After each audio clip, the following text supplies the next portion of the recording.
भारतानं पाकिस्तानवर हल्ला केल्यानंतर पाकिस्तान पुरता हादरलेला आहे आणि आता पाकिस्तानमध्ये अंतर्गत काहीतरी मोठं सुरू असल्याची ब्रेकिंग न्यूज समोर येते। सकाळपासून आतापर्यंत तिथे 14 ड्रोन्सचे स्फोट झालेले आहेत, मात्र पाकिस्तानकडून याबद्दल काही सांगितलं जात नाहीये। या स्फोटांमध्ये किती जीवितहानी झाली याबद्दल काही माहिती मिळालेली नाहीये। सियालकोटमध्ये आणीबाणीसारखी परिस्थिती आहे, तर पाकिस्तानची आर्थिक राजधानी कराची येथे ड्रोनच्या माध्यमातून हा ब्लास्ट करण्यात आलेला आहे। कराची मधल्या स्फोटानं संपूर्ण पाकिस्तानात आता घबराट पसरलेली आहे, तर या ड्रोन स्फोटांवरून पाकिस्तानची एअर डिफेन्स सिस्टीम पूर्ण फेल ठरल्याचं आता दिसतंय। बुधवारी रात्री पाकिस्तानी पंतप्रधान शहबाज शरीफ यांनी पाकिस्तानी एअर फोर्सचं भरभरून कौतुक केलं। पाकिस्तानी एअर फोर्स मजबूतीनं मैदानात आहे असं त्यांनी म्हटलेलं होतं, मात्र पाकिस्तान एअर डिफेन्स पूर्णपणे फेल ठरल्याचं आता सिद्ध झालेलं आहे। कारण पाकिस्तानच्या अनेक महत्त्वाच्या ठिकाणी हे स्फोट होत आहेत, मात्र पाकिस्तानच्या वतीने या संदर्भातली कोणतीही अधिकृत माहिती ही दिली जात नाहीये। मुळातच ऑपरेशन सिंदूर पार्ट 1 ही मोहीम फत्ते केल्यानंतर त्याच्या दुसऱ्याच दिवशी पाकिस्तानच्या शहरामध्ये 12 ब्लास्ट झाल्याची बातमी आपल्याकडे येते।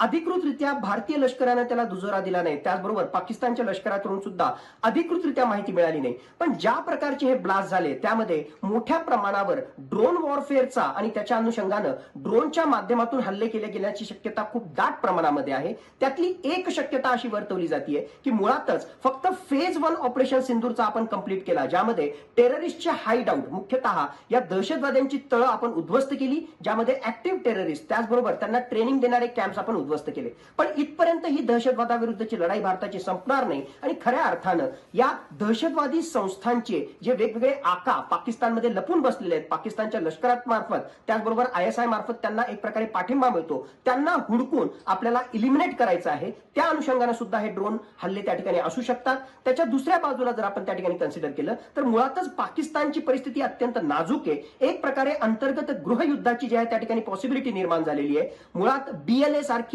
महत्वाची संघटना असेल किंवा TTP सारखी इस्लामिक दहशतवादी संघटना ही सुद्धा मागच्या काळामध्ये मोठ्या प्रमाणावर पाकिस्तानच्या लष्करावर आणि पाकिस्तानच्या राजकीय नेतृत्वाविरुद्ध हल्ले त्या ठिकाणी करत आलेली आहे। तर या हल्ल्यांमध्ये या TTPचा आणि BLA या संघटनेचा काही समावेश आहे का? भारताचा सिंदूर ऑपरेशन सिंदूरचा फेज 2 पार्ट 2 हा आहे, हे जोपर्यंत लष्करातर्फे यामधून कन्फर्मेशन मिळत नाही तोपर्यंत त्या ठिकाणी सिद्ध होणार नाही। पण एक गोष्ट मात्र नक्की, पाकिस्तानच्या लष्कराला या गृहयुद्धाशी संबंधित सुद्धा सामोरं जावं लागणार आहे आणि दुसऱ्या बाजूला भारतासारख्या एका बलाढ्य प्रतिस्पर्ध्याशी त्याचा मुकाबला आहे। पाकिस्तानचं लष्कर मुळातच कमकुवत आहे। मग या सगळ्या घटना पाहता, अंतर्गत कलह पाहता पाकिस्तानचं लष्कर भारताविरुद्ध किती टिकू शकेल हाच खरा प्रश्न या अनुषंगाने निर्माण होतो। वो डायरेक्ट इंटरवेंशन नहीं करेगा, लॉजिस्टिक सपोर्ट दे दे, इनडायरेक्ट सपोर्ट दे दे, no boots on the ground, no boots on the ground, क्योंकि वो जानता है कि अगर वो ऐसा करता है तो भारत जो है उसके लिए एक और फ्रंट खोल सकता है। और वो अभी बिजी है, बहुत बिजी है वो चीन, ताइवान को लेकर, साउथ चाइना सी को लेकर, जापान को लेकर, फिलीपींस, वियतनाम को लेकर, और अमेरिका तो उसके साथ ट्रेड वॉर कर रहा है, कहीं असली वॉर ना शुरू हो जाए उनकी। तर पाकिस्तानच्या अंतर्गत काहीतरी मोठं सुरू असल्याचं पाहायला मिळतंय। लाहोर, रावळपिंडी, कराचीमध्ये ड्रोन हल्ले करण्यात आल्याचं पाकिस्तानचं म्हणणं आहे। माझे सहकारी अविनाश डेगस्कर आपल्याशी जोडले जात आहेत या बातमीच्या संदर्भातलं अधिकचं विश्लेषण करण्यासाठी। अविनाश, पाकिस्तानमध्ये काहीतरी मोठं घडतंय, कारण आधीच भारतानं ऑपरेशन सिंधूर राबवत पाकिस्तानवर हल्ला केला, पाकिस्तान पुरता भेदरलेला आहे आणि आता पाकिस्तानमध्ये अंतर्गत काहीतरी मोठं घडतंय, कारण अनेक महत्त्वाच्या ठिकाणांना, महत्त्वाच्या शहरांना टार्गेट केलं जातंय, ड्रोन हल्ले केले जात आहेत। अधिकचं विश्लेषण नेमकं काय? शुभम, पाकिस्तानमध्ये अंतर्गत काहीतरी मोठं सुरू आहे असं चिन्ह दिसतात।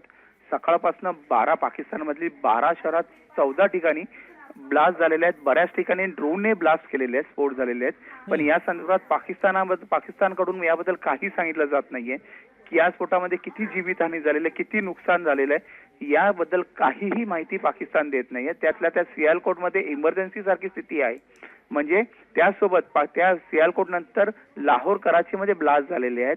कराची ही पाकिस्तानची आर्थिक राजधानी आहे, तिकडे ड्रोनद्वारे ब्लास्ट झाले अशी माहिती मिळते, त्यामुळे पाकिस्तानात घबराट पसरलेली आहे।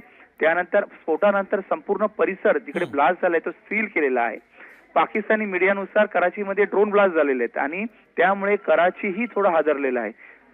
पाकिस्तानातील कराची, गुंजरवाला, लाहोर, चकवाला, घोटकी तसंच उमरकोट हे अशी ठिकाणं आहेत तिकडे ड्रोनने ब्लास्ट झाले. त्यामुळे हे मोठं प्रमाण असू शकतं असं सांगितलं. कराचीमध्ये तर आता अण्वस्त्र बॉम्ब स्टोअर केलेले आहेत, तो एरिया आहे त्याच्या आजूबाजूला ब्लास्ट होणं म्हणजे पाकिस्तानसाठी मोठं प्रश्नचिन्ह उभं राहू शकतं. त्याचाच पाकिस्तानची एअर डिफेन्स सिस्टीम आहे ती पूर्णपणे फेल गेलेली आहे हे एकंदर या ब्लास्ट नंतर कळतंय. कारण जेव्हा भारताने एअर स्ट्राईक केलं त्याच्या रात्री पाकिस्तानचे पंतप्रधान शहबाज शरीफ यांनी पाकिस्तानच्या एअरफोर्सचं कौतुक केलेलं होतं की डिफेन्स सिस्टीम किती चांगली आहे आणि कशा पद्धतीने एअर डिफेन्स सिस्टीम चांगली असल्याचं सांगितलेलं होतं. मात्र आता ही एअर डिफेन्स सिस्टीम पूर्णपणे फेल गेलेली दिसते. त्यामुळे आता या ब्लास्ट मागे कोणाचा हात आहे हे पाकिस्तान आता याचा शोध घेते. ठीक आहे अविनाश, अत्यंत महत्त्वाचे अपडेट या बातमीच्या संदर्भातले तुम्ही पोहोचवलेले आहेत, तुर्तास धन्यवाद. लोकशाही मराठी ऐका, पहा, जागरूक रहा.